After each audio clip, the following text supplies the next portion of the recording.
আসসালামু আলাইকুম, আমি মুদাসির রহমান আবিদ। আজকে আমরা আলোচনা করব সেমিকন্ডাক্টর ও ইলেকট্রনিক্স এই অধ্যায় থেকে দ্বিতীয় লেকচারটি নিয়ে। তো গত ক্লাস যেটা ছিল সেই ক্লাসে আমরা কি কি বিষয় দেখেছিলাম? গত ক্লাসে আমরা মূলত দেখেছিলাম যোজন ব্যান্ড, শক্তি স্তর, পরিবহন ব্যান্ড, নিষিদ্ধ ব্যান্ড। পরবর্তীতে ছিল কি আমার শক্তি স্তর এবং শক্তি ব্যান্ডের মধ্যে পার্থক্য কি। এর পরবর্তীতে পরিবাহী, অর্ধপরিবাহী এবং অপরিবাহীর ক্ষেত্রে আমার শক্তি ব্যান্ডের বিষয় আসে। এইগুলো নিয়ে আমরা গত ক্লাসে আলোচনা করেছিলাম। তো তারই পরবর্তীতে আমরা আজকে সেকেন্ড লেকচারের মধ্যে যে বিষয়গুলো সম্পর্কে জানবো সেগুলো পর্যায়ক্রমে আমি এখানে আলোচনা করব। তো প্রথমত আমরা গত ক্লাসের যদি ধারাবাহিকতা মেনটেন করি, এর পরবর্তীতে আজকে আমরা প্রথমত যে বিষয়টা দেখব সেটা হলো ইলেকট্রন এবং হোল। এই দুইটা বিষয় সম্পর্কে প্রথমত আমরা দেখব। তো হোল এবং ইলেকট্রন বিষয়টা কি, যে এরকম যে আমরা গত ক্লাসে দেখেছিলাম এই টাইপের একটা ঘটনা ঘটে যে আমার এরকম কি থাকে, ব্যান্ড থাকে, যোজন ব্যান্ড। এটা ধরে নাও একটা যোজন ব্যান্ড, এবং এর যোজন ব্যান্ডের উপরে এরকম আরেকটা ব্যান্ড থাকে, এবং এটা ধরে নাও এটা হচ্ছে আমার পরিবহন ব্যান্ড। তাহলে উপরেরটা কি পরিবহন ব্যান্ড আর নিচেরটা কি যোজন ব্যান্ড। তাহলে এখন যোজন ব্যান্ড থেকে ইলেকট্রন যখন শক্তি অর্জন করে তখন পরিবহন ব্যান্ডে গমন করে। তো এইভাবে যোজন ব্যান্ড থেকে ইলেকট্রন পরিবহন ব্যান্ডে যাতায়াত করে। এইভাবে মূলত আমরা পরিবহন ব্যান্ডে ইলেকট্রন পাই। এই ইলেকট্রনগুলি মূলত তড়িৎ পরিবহনের কাজটা করে থাকে। তো তাহলে তড়িৎ পরিবহনের কাজটা সম্পূর্ণভাবে কি করে? পরিবহন ব্যান্ডে থাকা ইলেকট্রনগুলো মূলত আমার এই পরিবহনের কাজটা, তড়িৎ পরিবহনের কাজটা করে থাকে।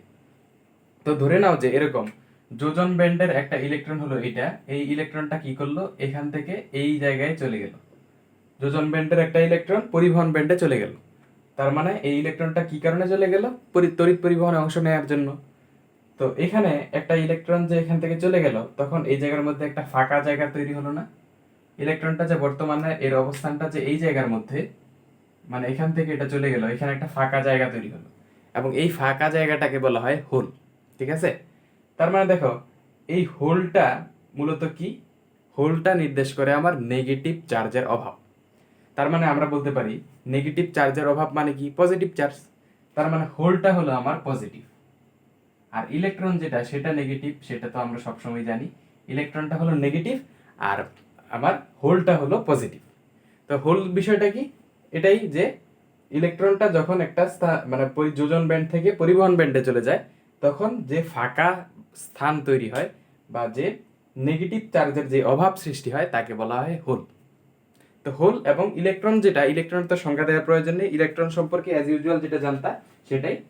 তো এখন আমরা যদি বলি যে অর্ধপরিবাহীর প্রবাহ হলো মূলত কি, মানে অর্ধপরিবাহীর ক্ষেত্রে প্রবাহ বলতে আমরা আসলে কি বুঝি, সেটা হলো হোল এবং ইলেকট্রনের, যে এটা ধরো ইলেকট্রন আর এটা হোল, এই হোল এবং ইলেকট্রনের পরস্পর এরকম চলনকে আমরা বলে থাকি হলো তোমার অর্ধপরিবাহীর পরিবহন। তার মানে হোল এবং ইলেকট্রনের যে মুভমেন্ট সেটাই হলো অর্ধপরিবাহীর ক্ষেত্রে পরিবহন। এখানে এইভাবে বলা আছে যে অর্ধপরিবাহীর প্রবাহ হলো পরিবহন এবং যোজন ব্যান্ডের মধ্যে যথাক্রমে ইলেকট্রন এবং হোলের পরস্পরের বিপরীত দিকে চালিত হওয়া। এই যে এখানে ইলেকট্রনটা এখান থেকে ওইখানে চলে গেল, আর এখান থেকে এখানে কি তৈরি হলো? একটা হোল ফর্ম হলো। তো এই যে এই ঘটনাটা, এটাই মূলত আমার কি পরিবহন নির্দেশ করে। কিসের পরিবহন? অর্ধপরিবাহীর ক্ষেত্রে পরিবহন বলতে আমরা কি বুঝি? যে ইলেকট্রনটা যে জায়গায় যাবে সেখানে একটা অভাব সৃষ্টি হবে ঋণাত্মক চার্জের, এবং এইভাবে যে হোল এবং এই ইলেকট্রনের যেই ইয়ে মানে স্থান বিনিময়, এই বিষয়টাকে আমরা বলে থাকি হলো তোমার এই অর্ধপরিবাহীর ক্ষেত্রে প্রবাহ। আসলে এই ক্ষেত্রে স্থান বিনিময় কথাটা খুব একটা প্রযোজ্য হয় না, এই কারণে যে এখানে আসলে অনেক অনেক ক্ষেত্রে মনে হতে পারে যে এখানে ইলেকট্রনটা এই জায়গায় চলে আসলো, মানে ইলেকট্রনটা এখান থেকে এখানে চলে গেল, আর এখানে হয়তো একটা হোল ছিল সেটা এখানে চলে আসলো। আসলে ইলেকট্রনটা জাস্ট এখানে মুভ করার কারণে অটোমেটিকলি এখানে একটা গ্যাপ সৃষ্টি হয়, ঋণাত্মক চার্জের অভাব সৃষ্টি হয়, যেটাকে আমরা পজিটিভ বা হোল আকারে দেখাই। তো এখন আমরা যে বিষয়টা দেখবো সেটা হলো পি টাইপ এবং এন টাইপ অর্ধপরিবাহী কি।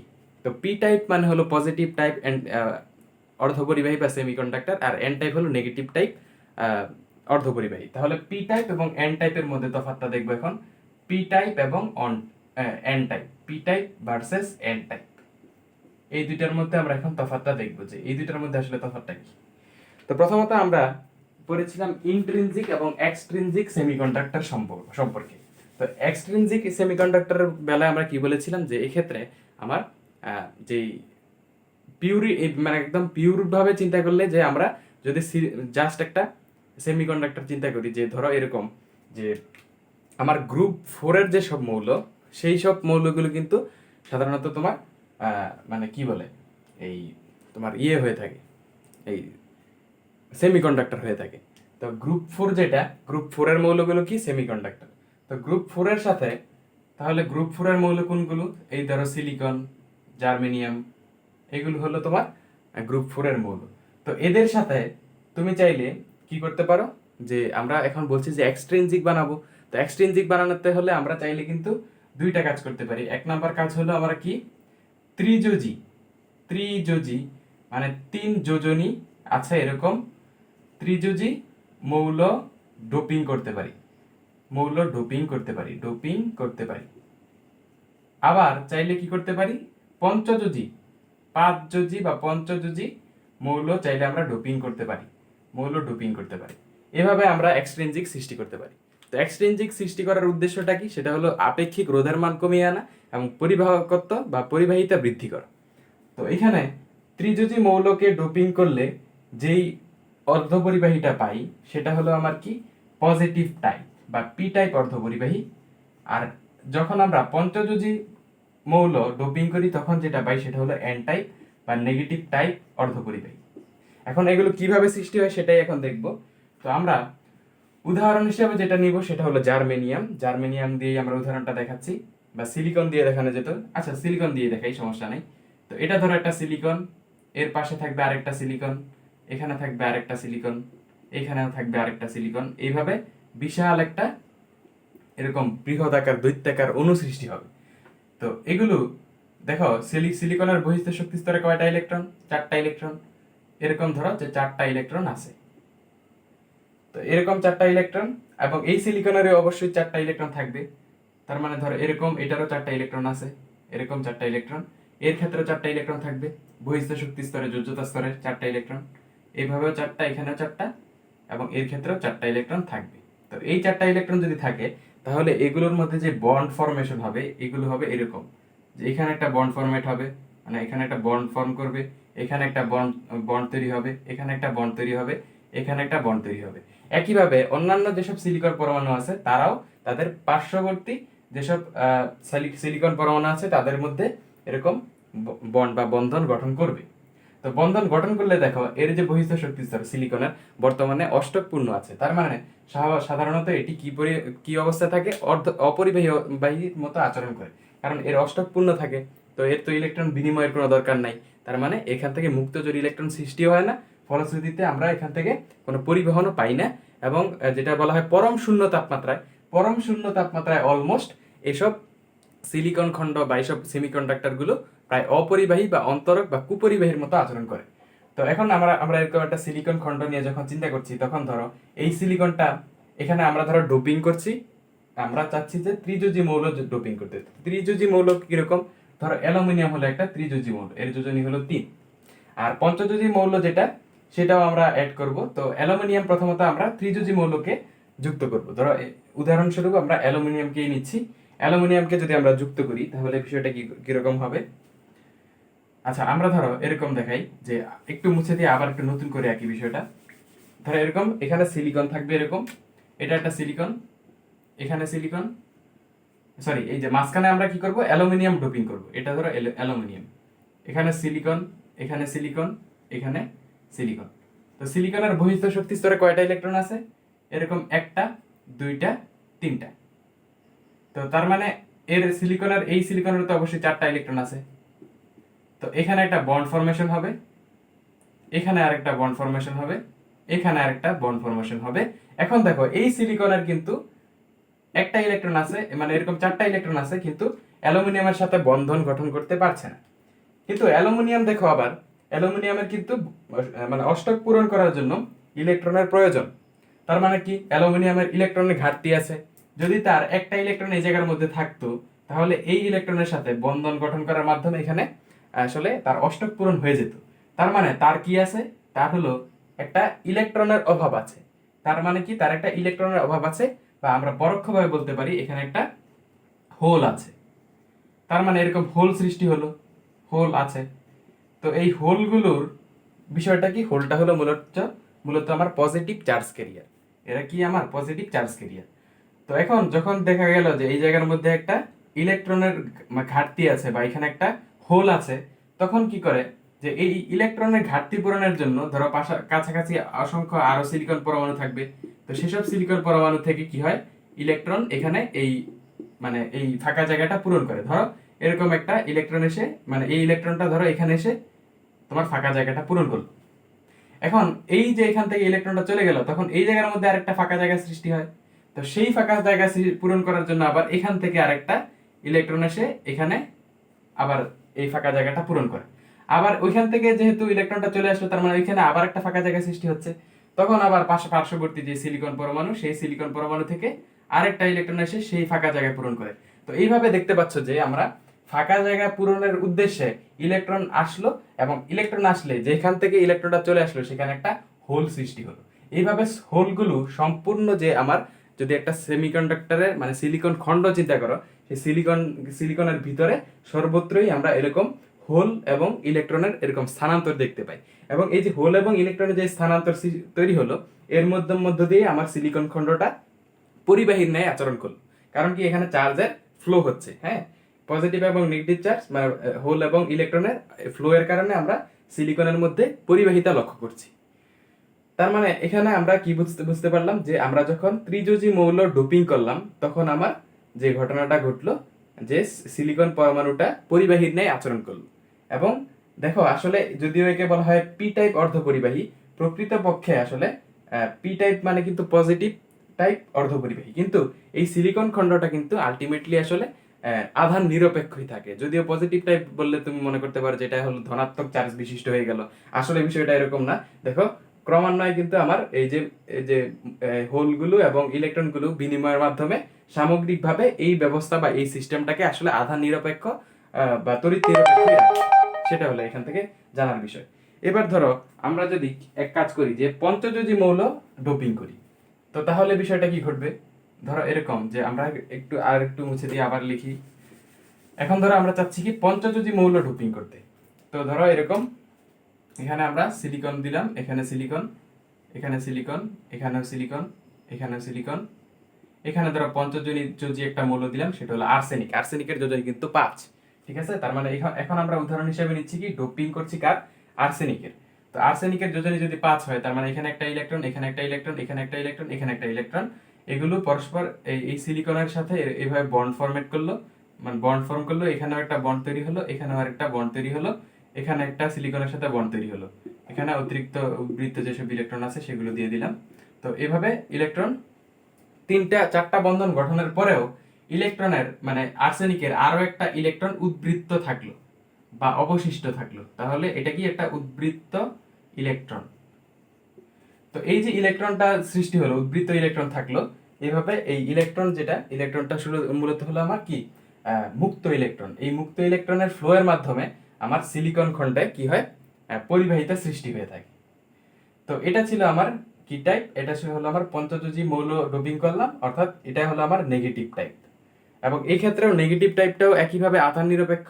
কারণ হলো ইলেকট্রনগুলো আসলে কোনো মানে এই যে ইলেকট্রনটা আছে, এই ইলেকট্রনটা হলো ডিলোকালাইজড, বা এই ইলেকট্রনটা কিন্তু আসলে কোনো পরমাণুর অধীনে থাকছে না এবং সম্পূর্ণ খণ্ডে অনবরত আবর্তন করছে, কিন্তু আলটিমেটলি যে নিট চার্জটা, সেই নিট চার্জটা আসলে শূন্যই থাকছে।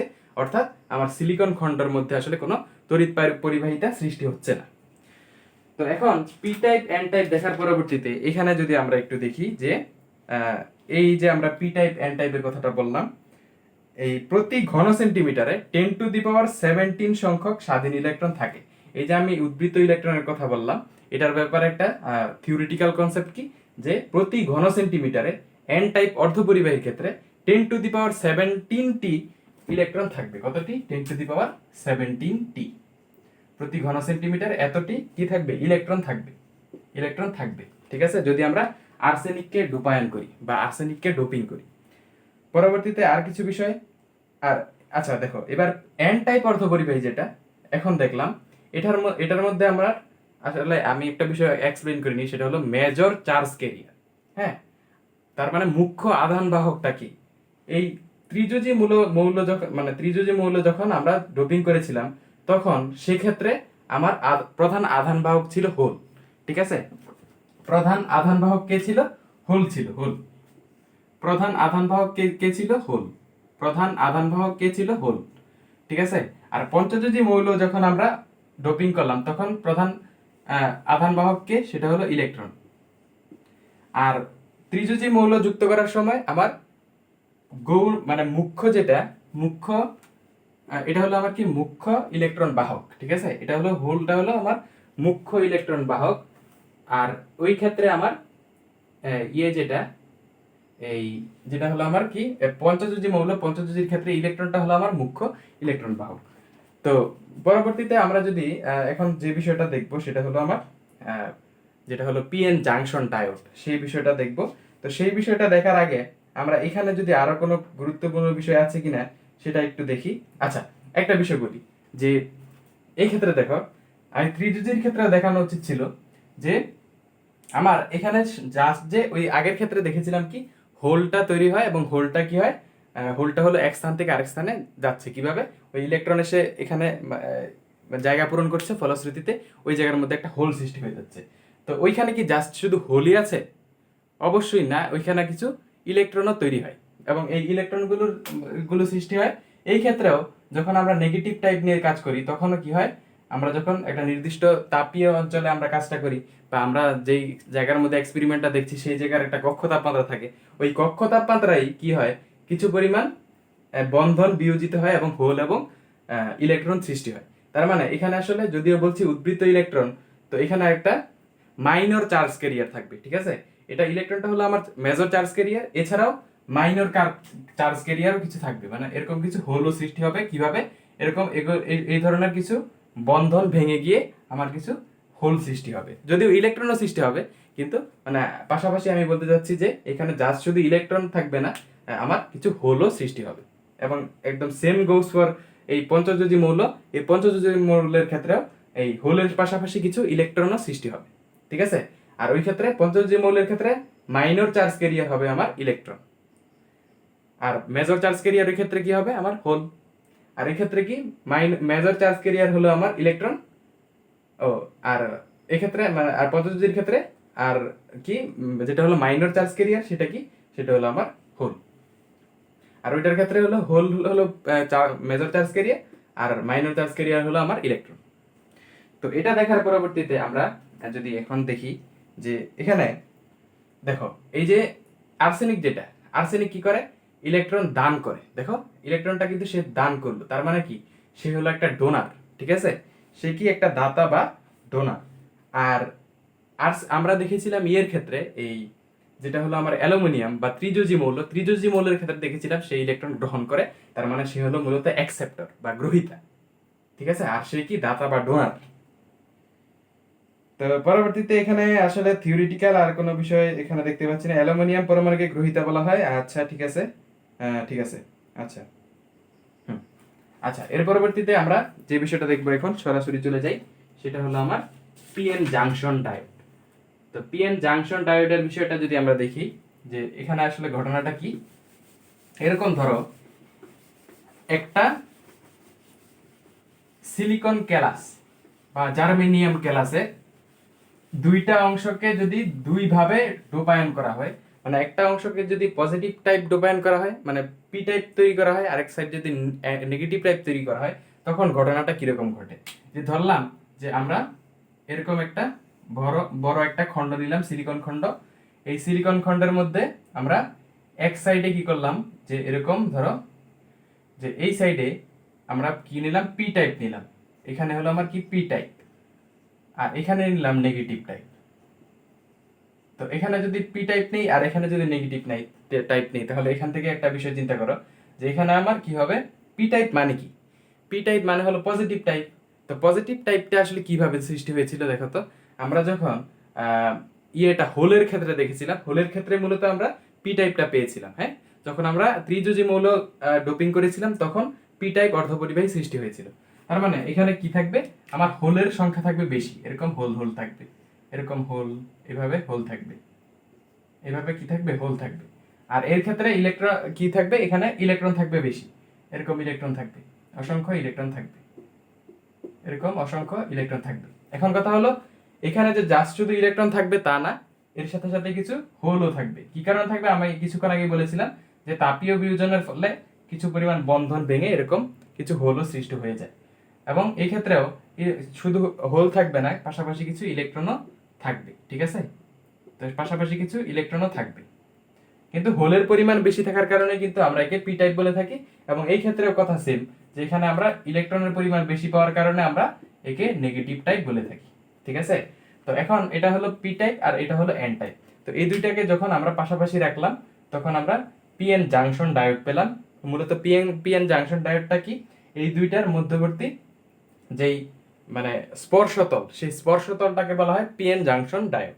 তার মানে এই পি টাইপ এবং এন টাইপের যে স্পর্শতল তাকে আমরা বলবো পিএন জাংশন ডায়োড। তো এখন পিএন জাংশনে কি হয় ঘটনাটা, এখানে নরমালি যখন এইভাবে যুক্ত করা হয় তখন যে ঘটনাটা ঘটে, যে এখান থেকে যেখানে আমার ইলেকট্রন বেশি আছে সেখান থেকে ইলেকট্রন এইভাবে এদিকে চলে আসে, ঠিক আছে? এইভাবে ইলেকট্রন এইভাবে চলে আসে। তার মানে ধরো এখান থেকে একটা ইলেকট্রন চলে আসলো এখানে, তার মানে বর্তমানে ইলেকট্রনের পজিশনটা কিরকম, যে এখান থেকে একটা ইলেকট্রন এখানে চলে আসলো, তার মানে ইলেকট্রনটা এখানে চলে আসলো, আর এখানে একটা কি তৈরি হলো, হোল তৈরি হলো। বুঝতে পারছো কিনা? আবার ধরো এখান থেকে একটা এই ইলেকট্রনটা ধরো এখানে চলে আসলো, এখান থেকে এই ইলেকট্রনটা এখানে চলে আসলো, তো এখানে কি তৈরি হবে, তখন এখানে একটা হোল তৈরি হবে। আবার ধরো যে এরকম ধরো এই ইলেকট্রনটা ধরো এরকম একটা হোলে চলে আসলো, এখান থেকে এরকম হোলের কাছে চলে আসলো, আর এটা এখান থেকে দূরীভূত হয়ে এখানে একটা হোল তৈরি হবে। এরকম ধরো দেখা যাবে কি, এখান থেকে যখন ইলেকট্রনটা ওই পাশে চলে আসবে এবং হোল সৃষ্টি হবে, এরকম একটা হোলের লেয়ার তৈরি হয়ে যাবে এই জায়গার মধ্যে, এরকম একটা হোলের লেয়ার তৈরি হয়ে যাবে। আর এখানে প্রতিটা হোলের কাছাকাছি এরকম ইলেকট্রন ইলেকট্রন থাকতে থাকতে এরকম একটা ইলেকট্রনের লেয়ার তৈরি হয়ে যাবে। তার মানে এখানে থাকবে একটা ইলেকট্রনের লেয়ার, আর ওই জায়গার মধ্যে থাকবে একটা হোলের লেয়ার, ঠিক আছে? এরকম একটা হোলের লেয়ার সৃষ্টি হবে। এবং এই দুইটা যখন এই লেয়ারটা সৃষ্টি হয়ে যাবে, দেখো পরবর্তীতে যখন ইলেকট্রনটা এই পাশে আসতে যাবে তখন এই এই ইলেকট্রনগুলো তাকে কি করবে, বিকর্ষণ করবে। বিকর্ষণের ফলে ইলেকট্রনগুলো আর এইদিকে আসতে পারবে না, ফলশ্রুতিতে কি হবে, ইলেকট্রনের যে ফ্লোটা সেটা বন্ধ হয়ে যাবে, ঠিক আছে? কারণটা কি, এই নেগেটিভ চার্জগুলো সেগুলোকে আসতে আর দিচ্ছে না। কি কারণে, কারণ এটাও নেগেটিভ চার্জ, যারা আসতে যাচ্ছে তারাও নেগেটিভ চার্জ, তো তারা পরস্পরকে বিকর্ষণ করবে, ফলশ্রুতিতে এরা আর আসতে পারবে না। এবং সেম গোস ফর এই হোল, এই হোলগুলো যখন ওইদিকে যেতে যাবে তখন এই হোল হোল পরস্পরকে বিকর্ষণ করে সরিয়ে দিবে, ফলশ্রুতিতে এই এই মাঝখানে একটা বেরিয়ার বা বাধা সৃষ্টি হয়ে যাবে, এবং একে বলা হয় নিঃশোষিত অঞ্চল বা নিঃশেষিত অঞ্চল লেখা হয়েছে তোমার এই ইসাক স্যারের বইয়ে। তো নিঃশোষিত অঞ্চল বা নিঃশেষিত অঞ্চল লিখতে পারো, নিঃশেষিত অঞ্চলই লিখি, নিঃশেষিত অঞ্চল, বা ইংরেজিতে কি বলা হয়, ডিপ্লেশন লেয়ার। কি বলা হয়, ডিপ্লেশন লেয়ার বলা হয় একে, কি বলা হয়, ডিপ্লেশন, ডিপ্লেশন লেয়ার, ঠিক আছে? এই যে এখানে একটা লেয়ার তৈরি হয়ে গেল, এই বা এখানে যে একটা ডোরা তৈরি হয়ে গেল বলতে পারো। আমি কিছুদিন আগে ওই ভৌত আলোক বিজ্ঞান পড়ানোর কারণে এই অংশটাকে ডোরা বলছি, আসলে এর কোনো মানে একাডেমিক নাম না, এটা জাস্ট বললাম যে এখানে যে লেয়ারটা তৈরি হয় বা যে অঞ্চলটা সৃষ্টি হয় সেটা হলো আমার ডিপ্লেশন লেয়ার। এবং এটা কি করে, ইলেকট্রনকে এদিকে থেকে আর এদিকে আসতে দেয় না। আচ্ছা, ব্যাটারি একটু লো হয়ে গেছে তারাও তো। আচ্ছা দেখো, এই জায়গার মধ্যে আসলে যে বিষয়টা নিয়ে আলোচনা করছিলাম সেটা হলো নিঃশেষিত অঞ্চল বা ডিপ্লেশন লেয়ার অংশটা।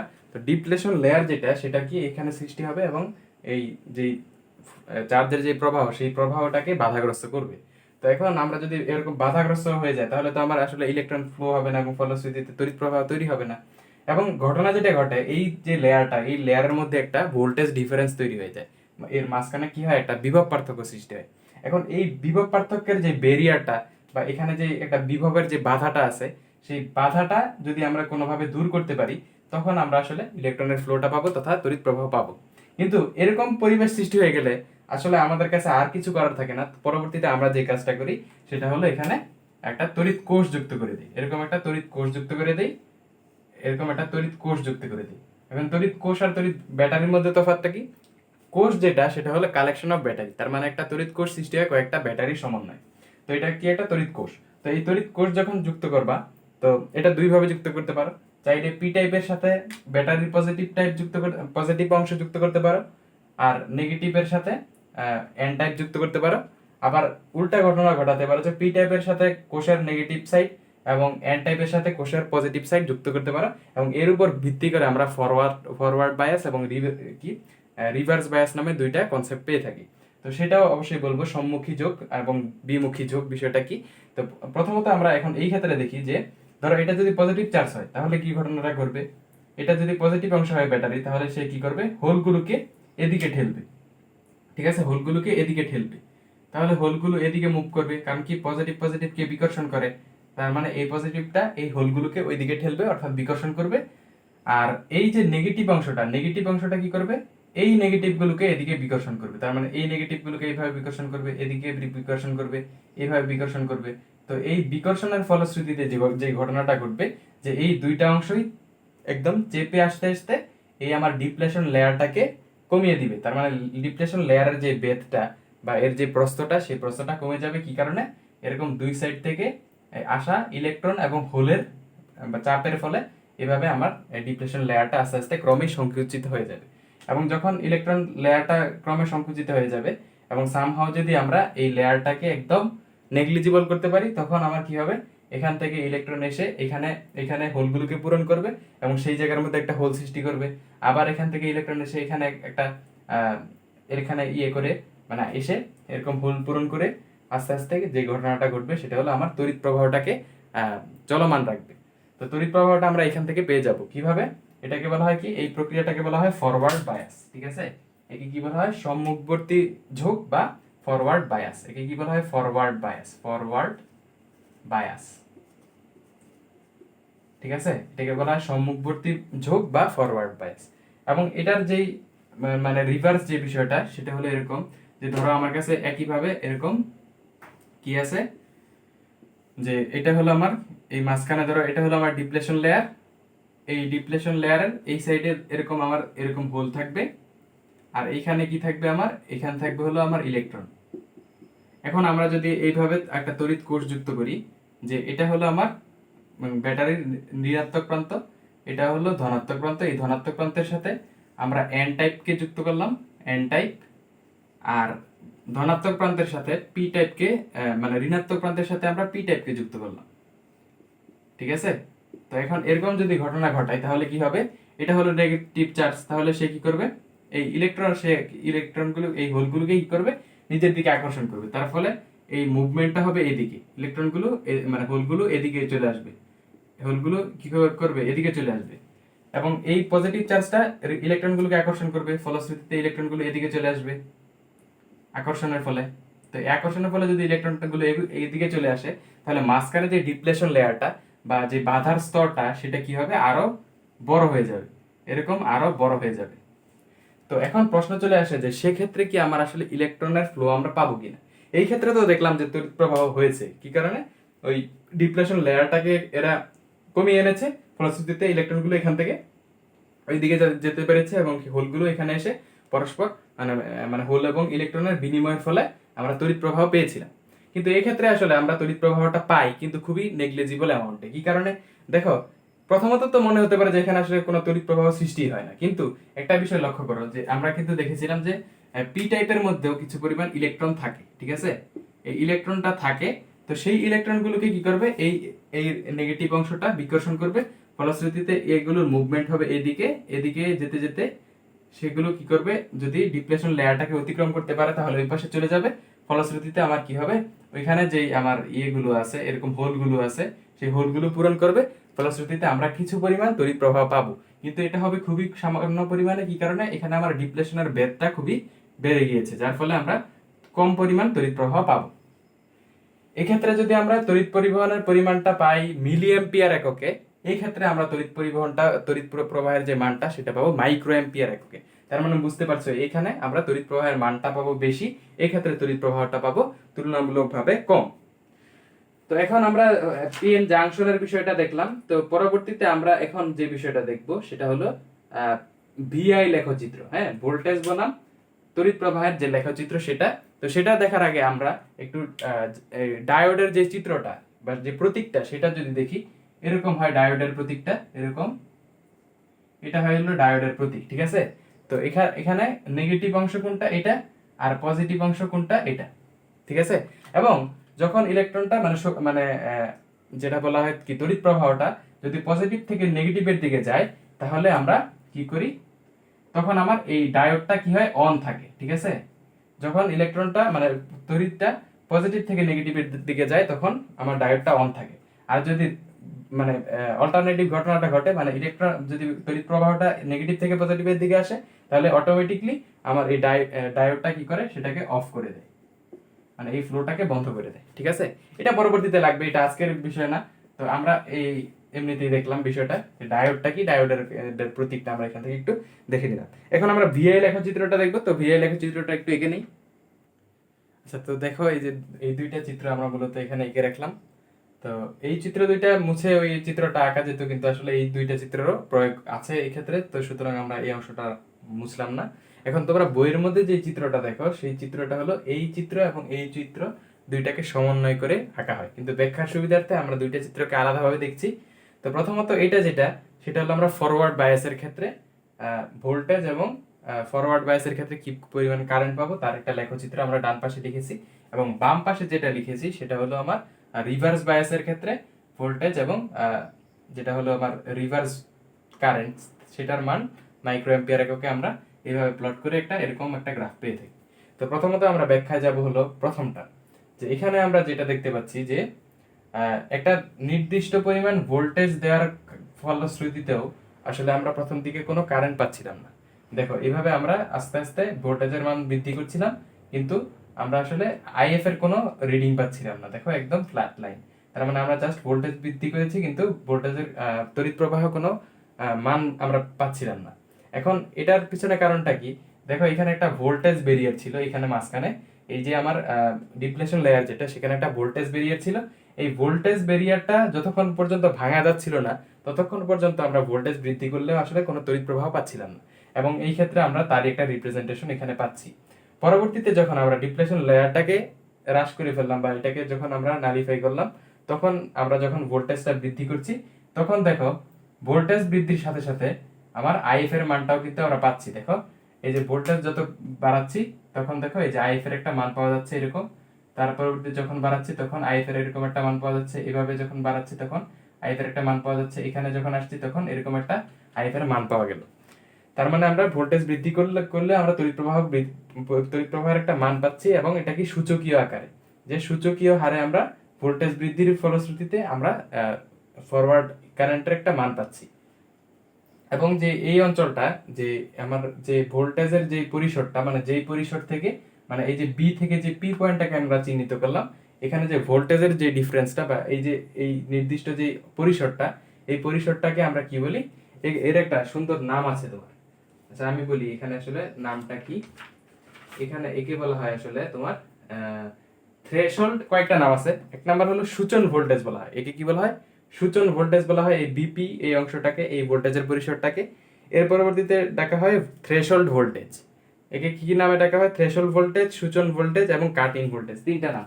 কি কি নামে ডাকা হয় বিপি অংশটাকে, কয়েকটা নামে ডাকা হয়। এক নাম্বার হলো threshold, THRESHOLD, threshold voltage voltage. এর পরবর্তীতে সূচন ভোল্টেজ, সূচন ভোল্টেজ। এর পরবর্তীতে কি আরেকটা বিষয় কি দেখলাম, সেটা হলো কাটিং, নাকি কাট অফ, কাট অফ, হ্যাঁ কাট অফ ভোল্টেজ। তো কাট অফ ভোল্টেজ, এই বিষয়গুলো দেখলাম আমরা, সরি কাটিং ভোল্টেজ তো, আচ্ছা কাটিং ভোল্টেজ। এই তিনটা নাম হলো আমার বিপি অংশটা। এখন যেই বি অংশটা, মানে এখানে যেই ভোল্টেজের মানে যেই ভোল্টেজের মান অতিক্রম করলে আমার আসলে তড়িৎ প্রবাহের মান আমরা পাই, সেই বি অংশটাকে আমরা বি বিন্দুর যে ভোল্টেজটা, সেটাকে কি বলা হয়, তার নামটা হলো আমার বি বিন্দুর যে ভোল্টেজ বা যেটাকে আমরা ভি নোট দিয়ে প্রকাশ করি, সেটা হলো অপারেটিং ভোল্টেজ। অপারেটিং ভোল্টেজ, ঠিক আছে, operating voltage, voltage, operating voltage.